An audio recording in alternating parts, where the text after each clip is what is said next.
ఇదిగో పిన్ని మొన్న గిన్నె ఇచ్చావు కదా నాకెందుకు గిన్నె ఇదిగో తీసుకో ఎర తల్లి చదువుకుంటున్నావా? అవునంటీ. చదువుకో ఎంత వచ్చింది మొన్న ఎంసెట్ ర్యాంకు? 2000 ఆంటీ. 2000 బాగానే వచ్చిందమ్మా. 2000 మా ఊడికేంటి లక్ష దాటిపోయింది. మార్కులదే ఉందండి వదిన, మార్కులదేం లేదు ఇప్పుడు.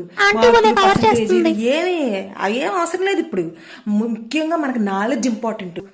అది నాలెడ్జి ధవళేశ్వరం బ్రిడ్జి కాదండి, నాలెడ్జ్. గబుక్కుని ఇంటర్వ్యూ అడగగానే మనం గబుక్కుని చెప్పేలాగా ఉండాలి సమాధానం. ఆ ఇంటర్వ్యూకి కూడా ఎలిజిబిలిటీ ఉంటుంది పిచ్చి బుచ్చి. ఈ మార్కులు కూడా పెడతాయి ఏంటోదినా?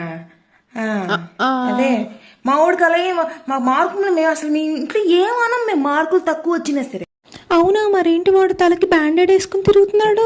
వాడికి నాలెడ్జ్ ఇంపార్టెంట్ కానీ మార్కులు మనం ఏం చేసుకుంటాం చెప్పు? తింటామా ఏంటి మార్కులది?